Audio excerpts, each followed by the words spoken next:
যুক্তরাষ্ট্র ও ইরানের মধ্যে যুদ্ধ বন্ধে ভার্চুয়ালি একটি সমঝোতা স্মারকে সই করেছেন মার্কিন প্রেসিডেন্ট ডোনাল্ড ট্রাম্প ও ইরানের প্রেসিডেন্ট মাসুদ পেজেশকিয়ান। ফ্রান্সের ভার্সাই প্যালেসে ডোনাল্ড ট্রাম্প নিজে এই চুক্তিতে সই করেন। এবার হরমুজ প্রণালী খুলবে, হবে মাইন অপসারণও। অন্যদিকে সমঝোতার ঘোষণা এলেও লেবাননে বন্ধ হয়নি ইসরায়েলি সামরিক অভিযান। বিস্তারিত জানাচ্ছেন নাহিদা রিন্থি। কয়েক দফায় সই হচ্ছে ইরান ও যুক্তরাষ্ট্রের মধ্যকার সমঝোতা স্মারকে। গত সোমবার দুই দেশের প্রতিনিধিদের মধ্যে প্রথমবার ভার্চুয়ালি একটি সমঝোতা চুক্তি স্বাক্ষর করা হয়। এরপর ফ্রান্সের G7 সম্মেলনে যোগ দিতে গিয়ে সেখান থেকে অনলাইনে ইরানের প্রেসিডেন্ট মাসুদ পেজেশকিয়ানের সাথে সমঝোতা স্মারকে সই করেন মার্কিন প্রেসিডেন্ট ডোনাল্ড ট্রাম্প। পারমাণবিক অস্ত্র তৈরি না করার অঙ্গীকার সহ কয়েকটি গুরুত্বপূর্ণ শর্তে সমঝোতা হচ্ছে দুই দেশের।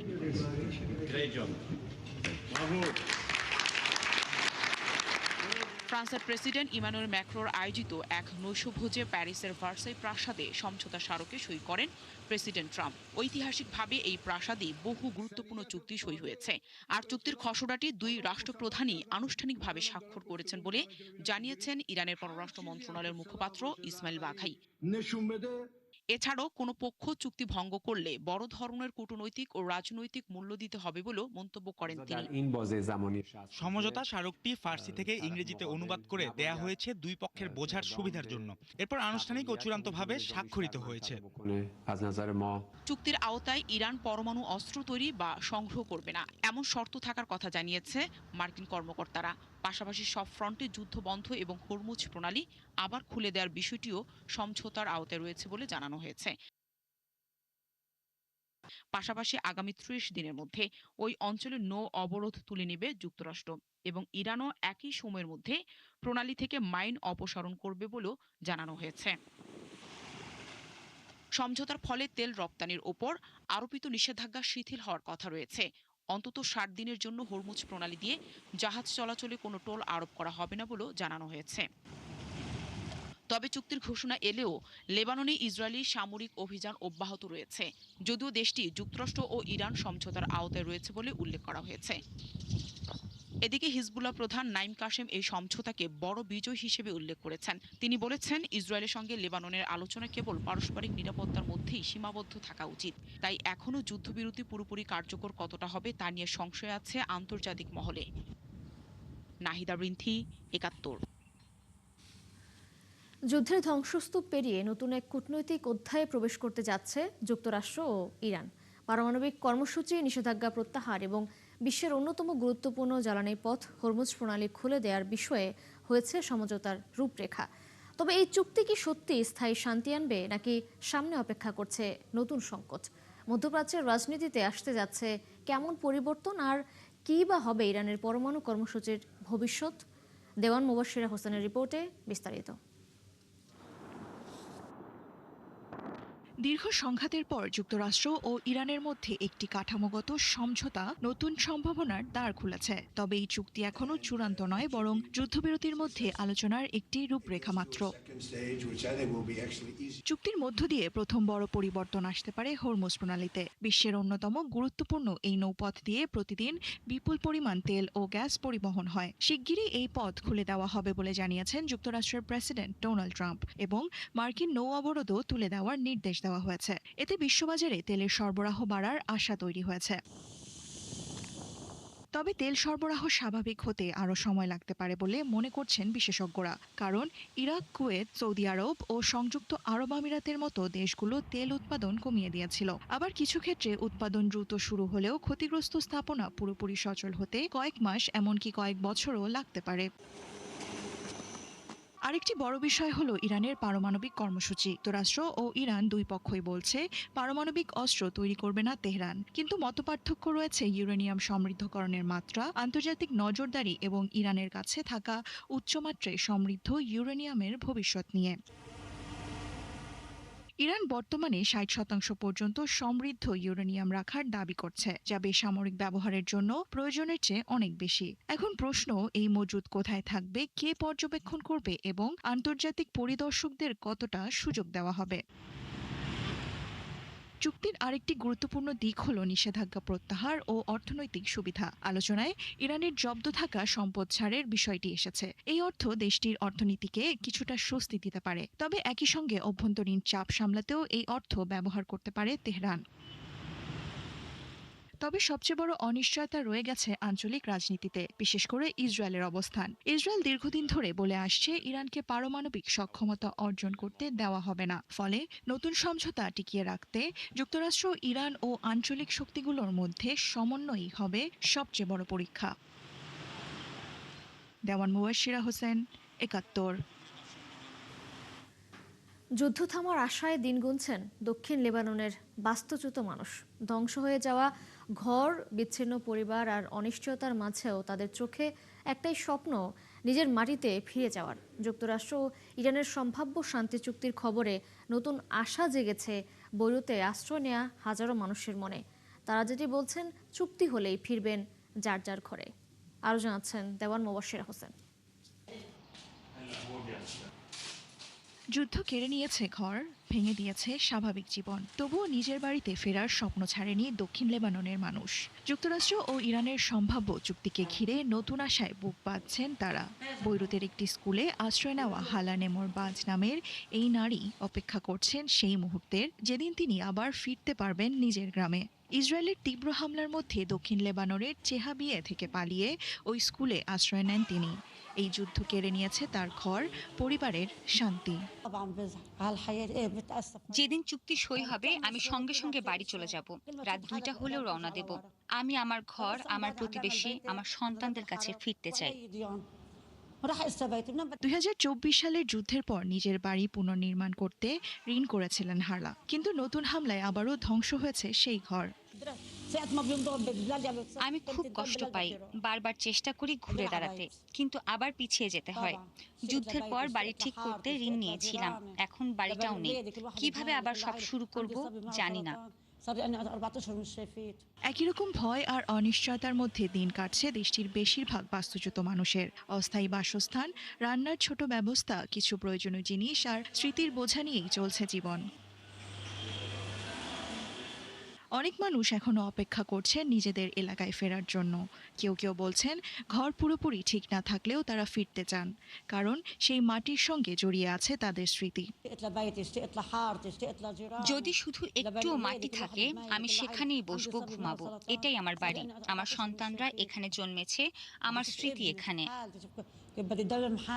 যুদ্ধবিরতির পর লেবাননে ইসরায়েলের হামলা কিছুটা কমলেও এখনো প্রতিদিনই হামলায় প্রাণ হারাচ্ছে দেশটির মানুষ। আর যুদ্ধবিধ্বস্ত মানুষগুলোর একটাই চাওয়া, আবার যেন ফিরতে পারেন নিজের ঘরে, নিজের মানুষের কাছে। দেওয়ান মুবাশশিরা হোসেন, ৭১।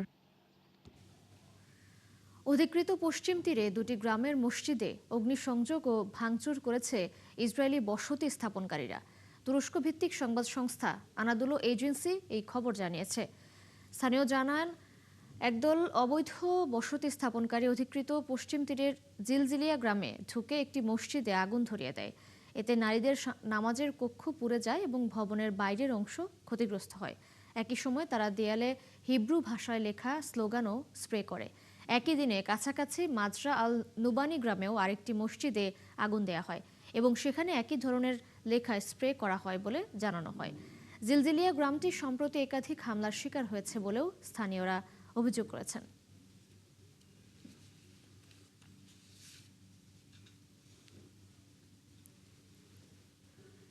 একটা বিরতি নিচ্ছি, ফিরে এসে জানাবো বৈঠক করেছেন ডোনাল্ড ট্রাম্প ও নরেন্দ্র মোদী, সেই খবর ৭১-এর সাথেই থাকুন। ফ্রান্সে অনুষ্ঠিত G7 নেতাদের সম্মেলনের ফাঁকে এক বৈঠক করেছেন যুক্তরাষ্ট্রের প্রেসিডেন্ট ডোনাল্ড ট্রাম্প ও ভারতের প্রধানমন্ত্রী নরেন্দ্র মোদী। বৈঠকে দুই দেশ বাণিজ্য চুক্তির কাছাকাছি বলে আত্মবিশ্বাস প্রকাশ করেছেন দুই নেতা। এ সময় বাণিজ্য চুক্তির শর্ত নিয়ে দর কষাকষির ক্ষেত্রে মোদী অত্যন্ত দক্ষ বলে জানিয়েছেন ট্রাম্প। বাণিজ্যের পাশাপাশি দিল্লি ওয়াশিংটন প্রতিরক্ষা সহযোগিতার বিষয়টিও এসেছে ট্রাম্পের বিবৃতিতে।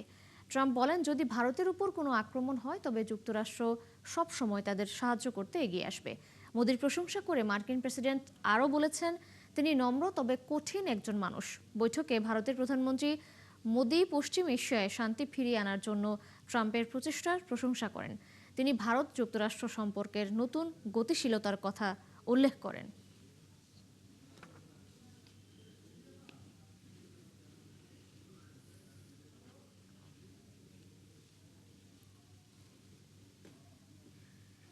যুক্তরাষ্ট্রের টেক্সাস অঙ্গরাজ্যের লারেডো শহরের মহাসড়কে আছড়ে পড়েছে একটি ছোট আকারের যাত্রীবাহী উড়োজাহাজ।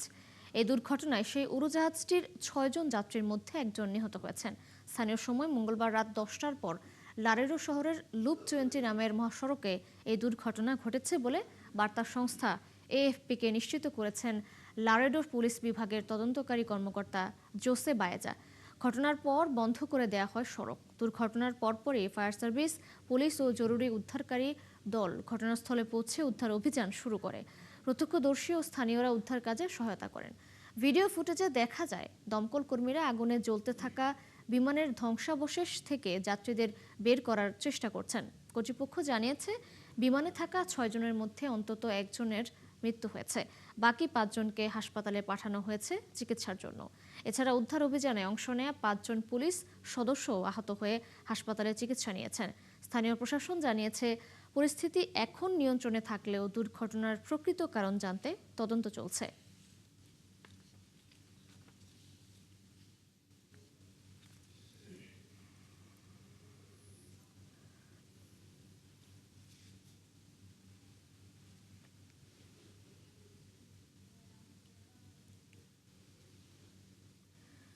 চলতি মৌসুমের প্রথম ক্রান্তীয় ঘূর্ণিঝড় আর্থার বুধবার আঘাত হেনেছে যুক্তরাষ্ট্রের উপসাগরীয় উপকূলে।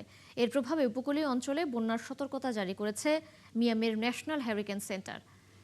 ন্যাশনাল হ্যারিকেন সেন্টারের পরিচালক এক ব্রিফিংয়ে জানান, হিউস্টন মেট্রো এলাকায় ইতিমধ্যেই আকস্মিক বন্যার সতর্কতা জারি করা হয়েছে। ঝড়ের কেন্দ্রস্থল পার হয়ে যাওয়ার পরও দীর্ঘস্থায়ী ও ভারী বৃষ্টির কারণে এই বন্যা পরিস্থিতি আরও ভয়াবহ রূপ নিতে পারে। ইতিমধ্যেই ভারী বৃষ্টির কারণে হিউস্টনে একজনের মৃত্যু হয়েছে। হ্যারিকেন সেন্টার জানিয়েছে টেক্সাস, লুইসিয়ানা, মিসিসিপি, জর্জিয়া এবং ফ্লোরিডায় আগামী শুক্রবার পর্যন্ত বন্যা স্থায়ী হতে পারে। এছাড়া জলোচ্ছ্বাস ও জোয়ারের কারণে উপকূলের এলাকাগুলো প্লাবিত হওয়ার আশঙ্কা রয়েছে। বিশ্বজুড়ে আবহাওয়ার নতুন এক অস্থিরতার বার্তা দিচ্ছে প্রশান্ত মহাসাগর। কয়েক দশকের মধ্যে অন্যতম শক্তিশালী এল নিনো তৈরি হওয়ার আশঙ্কা প্রকাশ করেছে অস্ট্রেলিয়ার আবহাওয়া কর্তৃপক্ষ। বিশেষজ্ঞরা বলছেন এই পরিস্থিতি আরও তীব্র হলে বিশ্বের বিভিন্ন অঞ্চলে খরা, তাপপ্রবাহ, কৃষি উৎপাদন হ্রাস এবং খাদ্য সরবরাহ ব্যবস্থায় বড় ধরনের চাপ তৈরি হতে পারে। দর্শক আরও জানাচ্ছেন চৈতি সরওয়ার।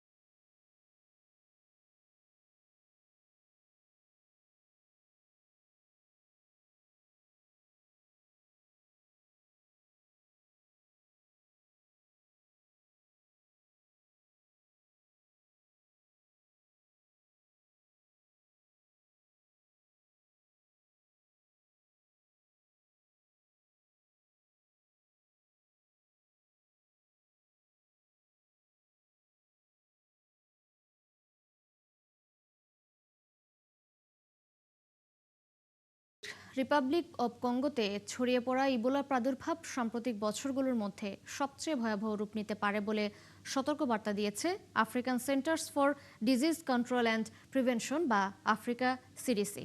মঙ্গলবার বুরুন্ডিতে আয়োজিত এক উচ্চ পর্যায়ের ভার্চুয়াল বৈঠকে পরিস্থিতি অত্যন্ত গুরুতর বলে জানিয়েছেন সংস্থাটির মহাপরিচালক জা কাসিয়া এবং দ্রুত পদক্ষেপ নিয়ে সংক্রমণ নিয়ন্ত্রণে না আনলে বড় ধরনের সংকট তৈরি হতে পারে। এদিকে আফ্রিকান ইউনিয়নের চেয়ারম্যান মাহমুদ আলী ইউসুফ সদস্য দেশ ও আন্তর্জাতিক অংশীদারদের মধ্যে সহযোগিতা বাড়িয়ে মহামারী ঠেকানোর আহ্বান জানিয়েছেন। মধ্যপ্রাচ্যে উত্তেজনার কারণে ৩ মাস আগেই বন্ধ করা ইরানের রাজধানী তেহরানের নিজেদের দূতাবাস পুনরায় চালুর ঘোষণা দিয়েছে ইতালি। আগামী শুক্রবার থেকে দূতাবাসের কার্যক্রম শুরু হবে বলে জানিয়েছেন দেশটির পররাষ্ট্রমন্ত্রী অ্যান্তোনিও তাজানি। তিনি জানান, ইতালির রাষ্ট্রদূত, কূটনীতিক ও পররাষ্ট্র মন্ত্রণালয়ের কর্মকর্তারা আবারও তেহরানে ফিরবেন। যুক্তরাষ্ট্র ও ইরানের সাম্প্রতিক সমঝোতাকে মধ্যপ্রাচ্যের শান্তির জন্য আশাব্যঞ্জক অগ্রগতি হিসেবে দেখছে রোম। হরমুজ প্রণালীতে নৌ চলাচলের স্বাধীনতা ফিরিয়ে আনার উপরও গুরুত্ব দিয়েছে ইতালি। দেশটির দাবি, আঞ্চলিক স্থিতিশীলতা তাদের অর্থনীতির জন্য অত্যন্ত গুরুত্বপূর্ণ। আগামী শুক্রবার সুইজারল্যান্ডে যুক্তরাষ্ট্র ইরান সমঝোতা চুক্তি আনুষ্ঠানিকভাবে স্বাক্ষরের কথা রয়েছে।